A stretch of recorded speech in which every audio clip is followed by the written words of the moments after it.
Jeigu mus šiuo metu stebi kineziterapeutai, tai tikrai parašykit man žinutę. Pagalvojau, kad visai norėčiau būti kunigu.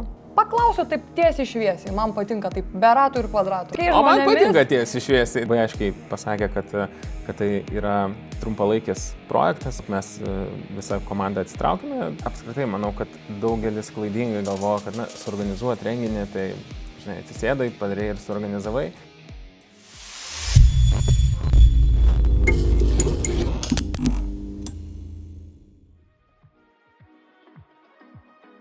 Labas, Tomai. Labas, Sandra. Sveiki, mėly žiūrovai. Labai smagu tave matyti. Tavo energija tiesiog supranti, blizga čia verslo mokykloje dabar. O, dievai. Taip. Tai, Tomai, šiandieną podcast'e, mūsų tinklalapyje pašnekėsime apie tavo karjeros kelionę nuo vaikystės iki šių dienų. Ir manau, kad galime pradėti. Pradėkime. Tai, Tomai, gal tu turi kokį nors ryškų prisiminimą iš to savo vaikystės? Gal ryškiausias prisiminimas iš vaikystės, kad aš labai daug sirgau ir aš labai dažnai tuos sirgimo periodus, tuos laikotarpius praleisdavau skaitydamas knygas. Ir mano vienas iš tokių ryškesnių vaikystės atsiminimų, kad aš guliu arba lovai, arba ant grindų, pasirėmęs galvą ir skaitau knygą. Ir dėl to man iki šiol skauda kaklą, nes matyt tuo metu taip kažkaip savo slankstelius ir uždrožiau. Tai jeigu mus šiuo metu stebi kineziterapeutai, tai tikrai parašykit man žinutę, nes aš tikrai su malonumu apsilankyčiau. Taip, tikėkime, kad gal visgi kažkaip pasitaisys situacija. Galimai ne. Viskas tik bloginiais. Pozityvo nėra. Nejaunėju. Jo. Žinai, mes visą laiką gal vaikystėje fantazuodavom, žinai, kuo mes norim tapti, ką mes veiksim užaugę. Tai kokia ta tavo, žinai, fantazija buvo, kaip tu galvojai, kas būsi užaugę? Vieną akimirką vaikystėje aš pagalvojau, kad visai norėčiau būti kunigu. Kunigu? Taip.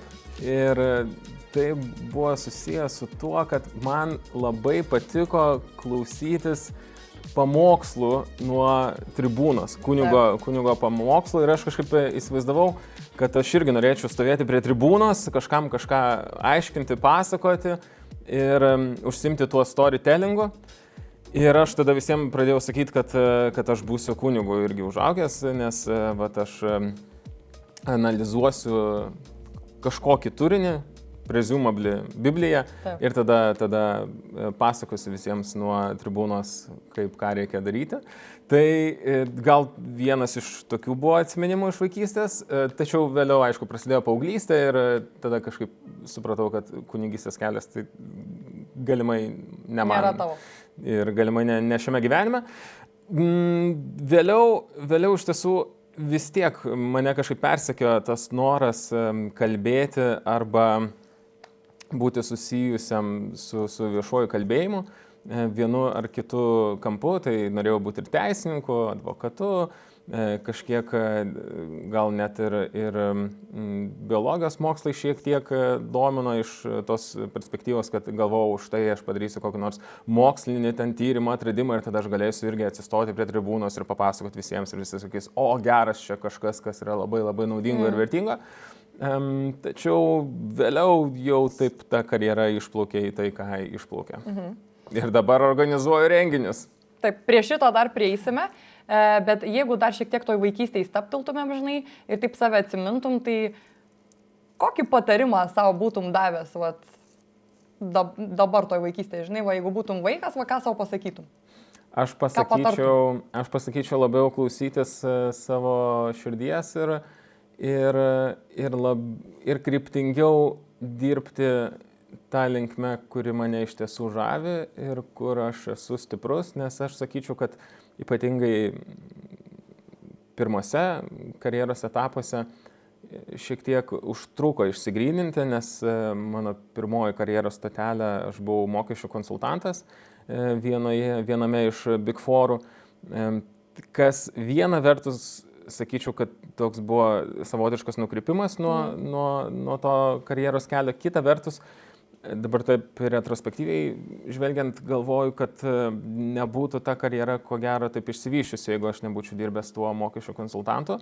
Tai bet kokiu atveju kažkoks laimėjimas iš to ir buvo, nors man tai buvo neįtikėtina kančia. atvirai sakant. Nors sakyčiau, kad labai daug energijos ir jėgų skiriau tam darbui, bet tam tikrą prasme nelabai aš ten, manau, tikau. Matei save tiesiog. Aš manau, kad tuo metu aš gal ir mačiau save, bet visi kiti rodikliai rodė, kad reikėtų apsvarstyti kitą karjeros kažkokį kelią.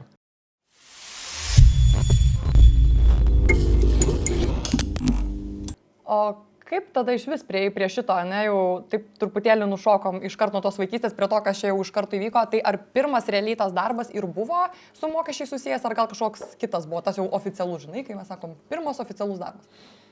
Pirmas oficialus darbas buvo susijęs su mokesčiais ir taip, aš buvau mokesčių konsultantas, tuo metu aš dar studijavau. Taip.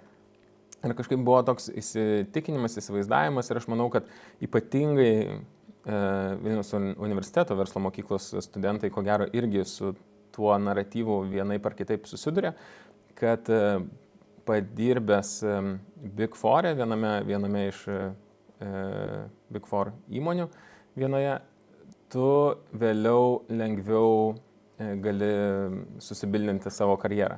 Tai aš manau, kad tas naratyvas vyravęs ir tarp mano bendrakursių, tarp mano draugų, jis mane tikrai labai paveikė ir aš tada labai kryptingai bandžiau patekti.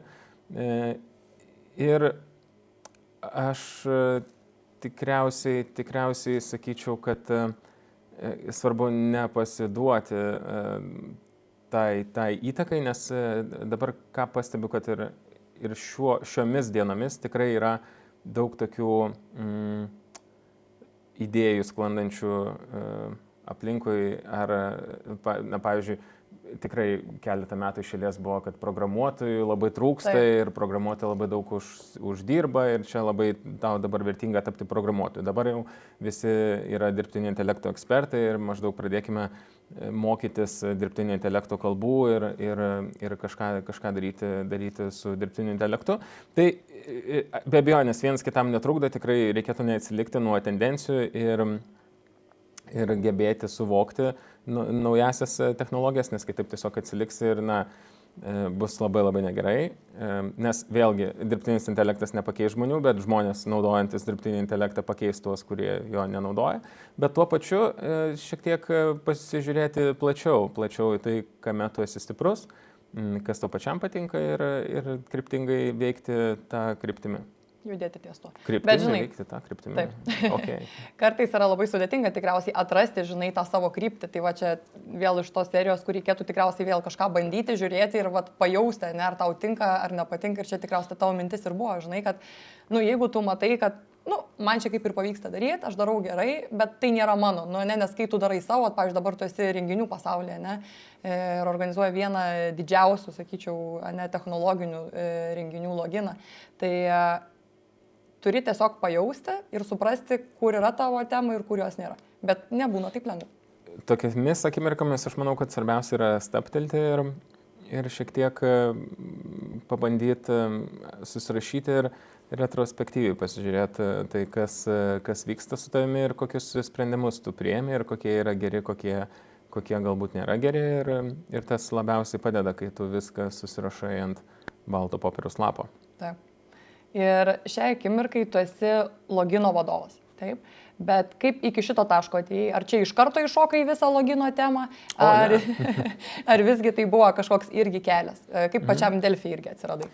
Tai iš tiesų tas kelias prasidėjo dar 2018 metų pabaigoje, 2019 pradžioje, kuomet login įkūrėjas Arnoldas ieškojo turinio projektų vadovo, turinio asistento. Ir tuo metu, pagalbos dėliojant programą ir kviečiant login pranešėjus, kadangi login kasmet būna virš 200 pranešėjų, tai tikrai tas darbo skaupas yra labai didelis. Ir tuo metu mane pasamdė į turinio komandą, bet labai aiškiai pasakė, kad tai yra trumpalaikis projektas, mes tiesiog padarom 2019 metų login konferenciją ir tuomet nuo to projekto atsitraukime. Ir tuo metu kai mes jau pabaigėme loginą, aš tikrai atsimenu, kad buvau taip gerai pakylėtas ir pagalvojau, čia tam tikra prasme yra panašu, ką aš galvoju apie kunigystę. Tai aš tiesiog irgi esu atsakingas už tai, kad ištransliuoti kažkokį rezonuojantį ir pamokantį turinį auditorijai. Bet tuo metu loginą įsigijo Delfi ir tiesiog mes visą komandą atsitraukėme nuo to projekto ir mes su mano kolega Arnoldu pradėjome vystyti pranešėjų agentūrą ir iš esmės kažkiek tas dėmesys pakrypo ties kitomis veiklomis. Tačiau tada gavau skambutį iš Delfi ir... O dar prie tos pranešėjų agentūros, jeigu galėtumėm sustoti, tai ar jūs čia kažkokią kaip platformą kūrėt, ar tai grinai buvo agentūra ir, nežinau, galėjo renginių organizatoriai jūs kreiptis ir jūs tada ieškote pranešėjų? Vakarų pasaulyje yra labai įprasta, kad jeigu kreipiesi į kažkokį pranešėją ir, tarkim, parašai labas Sandra, norėčiau tave pakviesti, pakalbėti pas mane konferencijoje. Tai Sandra nukreipia į savo pranešėjų agentūrą ir sako, čia yra mano pranešėjų agentas ir derinkis viską su juo. Lietuvoje tikrai yra trūkumas ir dar tokių paslaugų ir tikrai labai pastebėjom, kad daugumą atvejų tiek ir renginių organizatoriai kreipiasi į pranešėją tiesiogiai, kas irgi sukuria tam tikrų gal ir nejaukių akimirkų, ypač kai pradedama derintis dėl honorarų ar dėl kažkokių sąlygų. Lygiai taip pat ir renginių organizatoriams yra tiesiog sudėtinga galbūt pasiekti tą pranešėją, nes reikia rašyti tiesiogiai, kur nors per Messengerį, per Instagramą, dar per kitas platformas, tai ne visada gauni atsakymą, ne visada gali susiderinti visas detalės ir panašiai. Tai iš to tokio poreikio mes ir pradėjome tą agentūrą Speakers.lt. Ir taip pat iki šiol aš, čia yra mano side hustlas dar papildomai.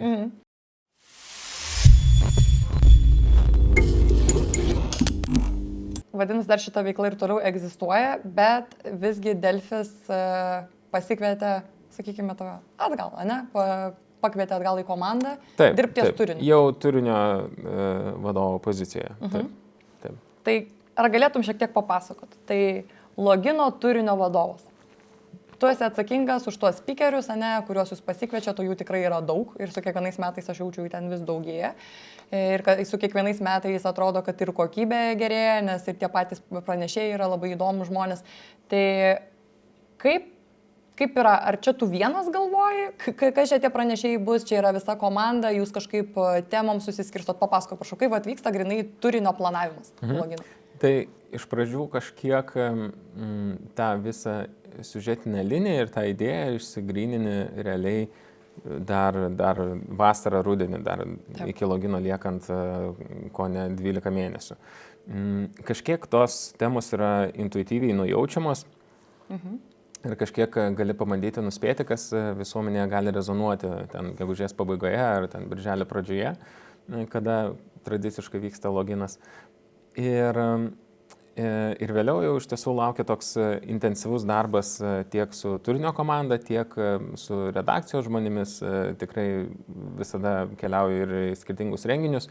Ir jau tiek renginių metu, tiek su savo kolegomis jau konkrečiau išsigvildeni tai, kas galėtų būti tie pranešėjai, kalbantis viena ar kita tema. Ir be abejonės labai... Žinai, svarbu yra turėti tą planą, bet yra kvaila jo aklai prisilaikyti. Tai tiesiog tiek ir tas temas, tiek ir pašnekovus dar papildomai tikrai along the way ir pasiderini. O iš kur tos pašnekovus, vis tiek, kaip susigalvojat, ką kviesti? Gerai, tada turi tą kažkokią aiškę temą, nes jūs vis tiek neapsiribojate ties Lietuvos žmonėmis, ties lietuviais. Tikrai. Ir yra visas pasaulis, ir atvažiuoja iš skirtingų kampų. Tai kaip ir šauna, ką pakviesti, nes tu nebūtinai gali žinoti, kas ten Latvijoje yra e-commerce, koks nors e-komercijos profesionalas. Tai kaip iš kur tada ištraukėt, kaip ar tiesiog domitės, nežinau, internetu, ar kažkaip kitaip vyksta? Tai aš iš tiesų turiu tą tokį ramesnį laikotarpį, galbūt tiek ir vasarą. Ir čia yra labai įdomu, nes šitas darbas iš esmės tampa tokia integrali gyvenimo dalis. Tai nežinau, guli kažkur paplūdimyje, skaitai Monocle žurnalą ir tada pamatai, kad kažkas yra paleidęs dirižablį, kuris, žodžiu, skrenda virš žemės ir skanuoja ir daro tokį interaktyvų 3D žemėlapio modelį. Opa, iš karto pasižymi, pasibraukai, susirandi CIO, parašai jam per LinkedIn arba kažkaip išsitrauki jo kontaktą. Aš turiu programėlių leidžiančių tai padaryti, kada nors kitų tinklalaidžių metu galbūt papasakosiu, bet iš esmės tokiu būdu ir kontaktuoju su pranešėjais, bet tuo pačiu ir labai dažnai ir šnekėsi su tais pačiais pranešėjais, su įmonių vadovais, su kažkokiais sprendimų priėmėjais ir jie labai dažnai papasakoja kažkokių įžvalgų, kažkokių savo sektoriaus įžvalgų, kurios leidžia pamatyti tą tokį platesnį, didesnį vaizdą, tai kas vyksta pasaulyje ir kas kokiamis nuotaikomis gyvena ir kokie pranešėjai galėtų pasidalinti vieną ar kitą informaciją ir kokiamis įžvalgomis. Ir natūraliai kažkaip pamatai, kokius klausimus užduoda žmonės ir kokios temos labiausiai atsikartoja tiek skirtingose renginiuose, tiek apskritai visuomenė.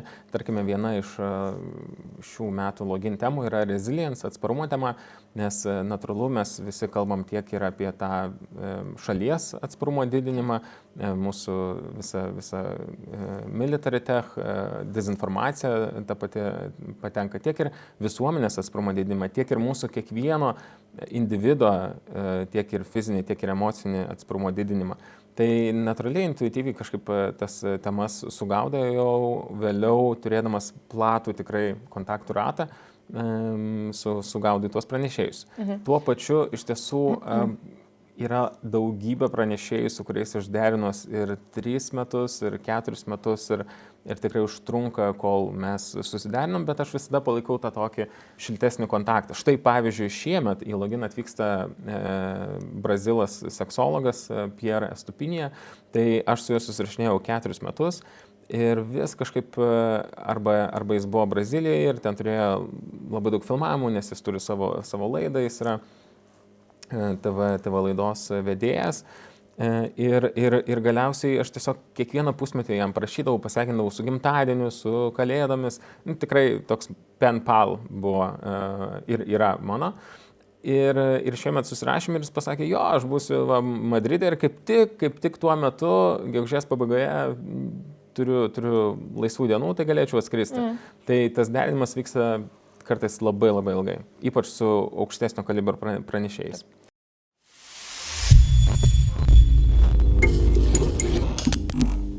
Paklausiu taip tiesiai šviesiai, man patinka taip be ratų ir kvadratų. Tiesiai šviesiai. Su kokiais žmonėmis? O man patinka tiesiai šviesiai, taip. Taip, su kokiais žmonėmis yra paprasčiau derinti? Ar su tais, kurie yra, kaip ir pats paminėjai, to tokio aukšto rango, ar tie, kurie gal nėra tokio aukšto rango, bet turi labai daug visokių reikalavimų, nes tikrai esu susidūrus ir ne kartą organizuojant kažkokius dalykus, kur atrodo, kad labai gal aukštos pozicijas užimantis žmogus yra žymiai lengviau pasiekiamas negu gal tas, kuris tokių pozicijų ir neužima. Tai kaip yra su pranešėjais? Vienareikšmiškai, Sandra, tikrai tu esi teisi, kuo aukštesnio kalibro yra pranešėjas, tuo įprastai yra lengviau su juo susiderinti.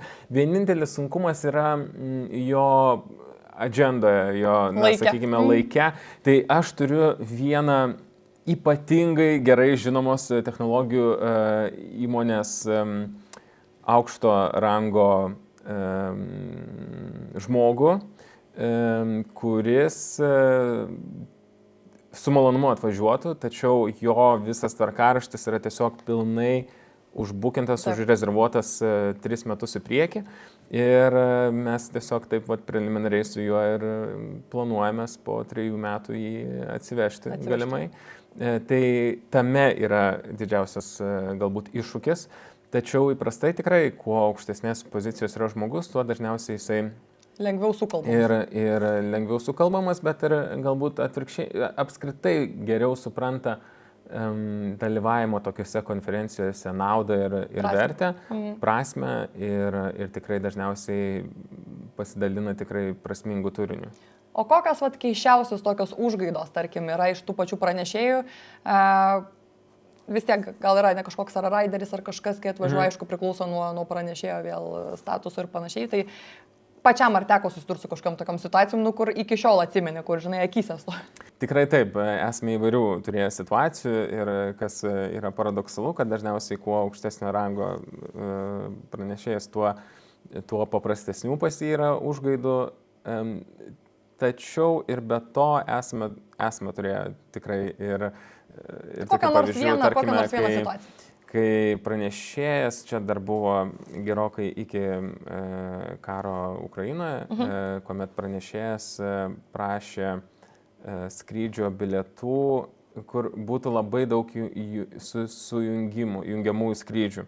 Nors buvo tiesioginis skrydis į Vilnių, tačiau jisai gaudavo labai daug grasinimų iš Rusijos ir kadangi jam kažkaip labai surezonavo, kad mes esame netoli to regiono, iš kurio jisai gauna grasinimus, tai jis prašė, žodžiu, jis ten skrido ratais kvadratais ir kas įdomiausia, kad jam išskrendant iš Lietuvos buvo atšauktas vienas iš jungiamųjų skrydžių ir jisai ten įstrigo vienoje iš šalių, per kurias jisai skrido, tai čia toks buvo tikrai įdomesnis variantas, kai pranešėjas nesutiko tiesioginių skrydžių, kur tikrai būtų buvusios keletą valandų ir jisai būtų jau namie, o tiesiog užtruko keletą parų, kol grįžo namo.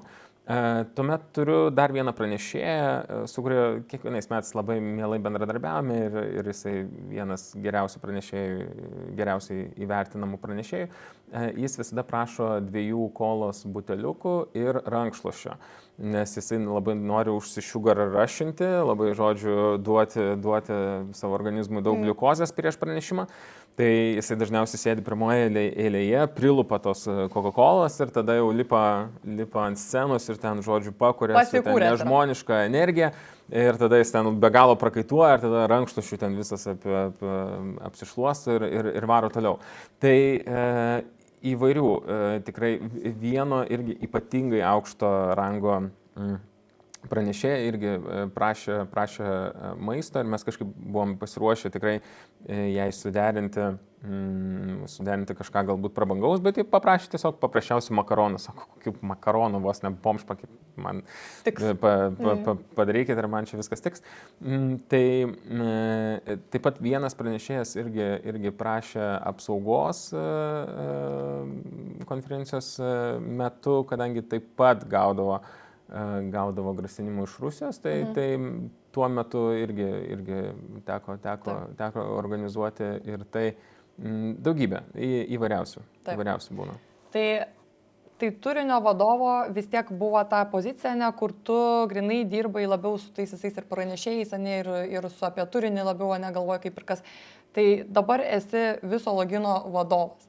Tai kuo pasipildė tos tavo pozicija? Kuo pasipildė? Aš sakyčiau, kad ta pozicija niekada nebuvo taip, kad dabar kažkokia startinė data ir mano ta pozicija pasikeičia. Aš iš esmės labai natūraliai galbūt įtekėjau į tą poziciją ir su laiku vis turėjau tą tokį platesnį matymą apimti viso konferencijos naratyvo ir kur link mes judame ir kaip mes, kokį turinį mes pateikėme tiek mūsų auditorijai, tiek, sakykime, ir kaip mes integruojame mūsų partnerius ir kaip mes užtikriname tą nuoseklumą ir tvarų organizavimą. Tai aš sakyčiau, kad natūraliai kažkaip tą poziciją atrado mane ir aš atradau tą poziciją, tai nebuvo kažkokio tokio, kad aš turėjau taip labai jau milžinišką žingsnį padaryti į vieną ar kitą pusę.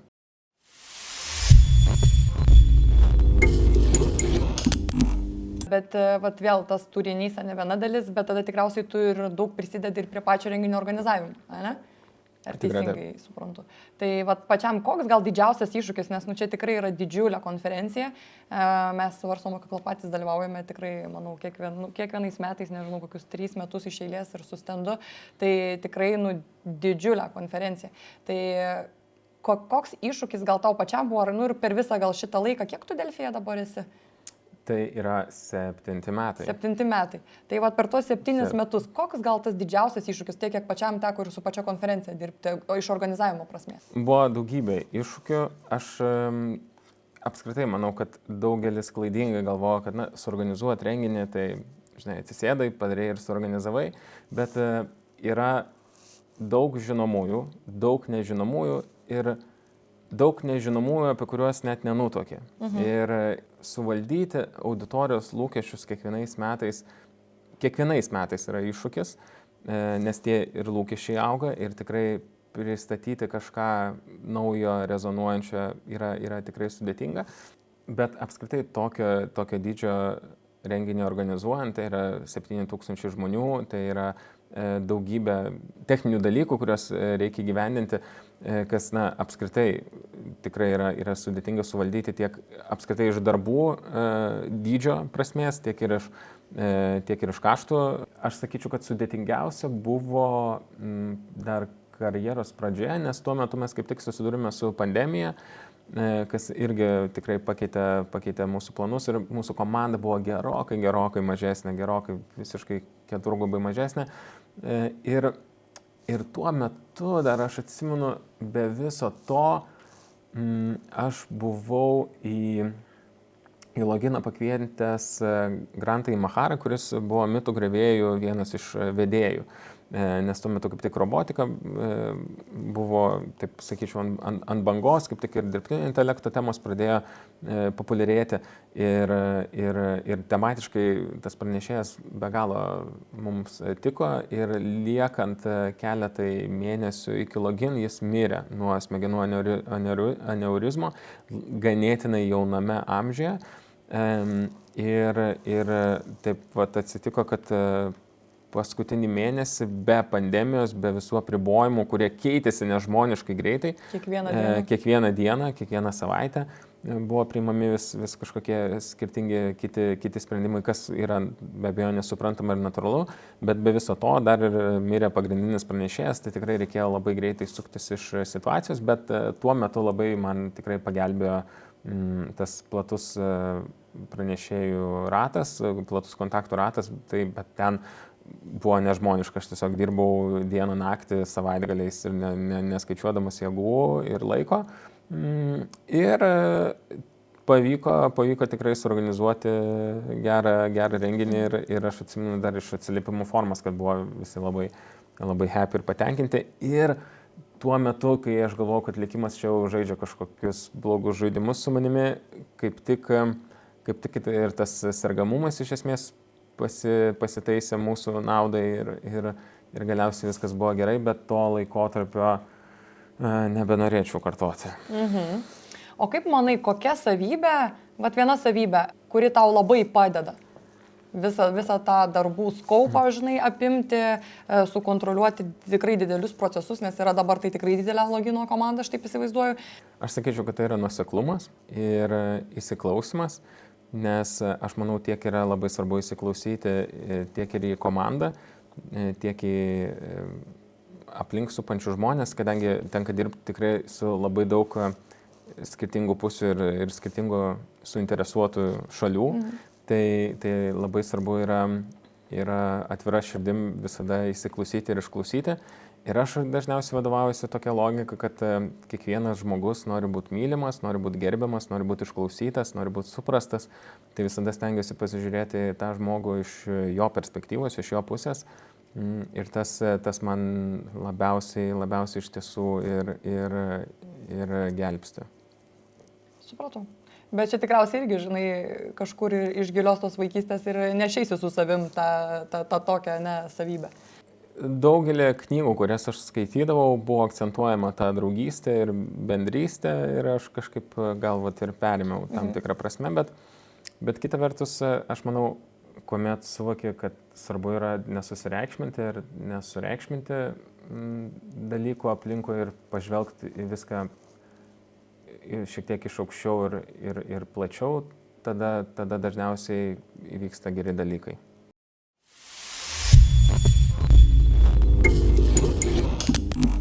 Ir dar, Tomai, norėčiau tavęs paklausti mūsų laidos kozerinio klausimėlio apie tą alter ego. Tai koks gyvūnas geriausiai tave apibūdintų, ne? Jeigu reikėtų rinktis, tai kurio tie bruožai būtų tau artimiausi? Aš sakyčiau dramblys. Dramblys. Kodėl? Dramblys.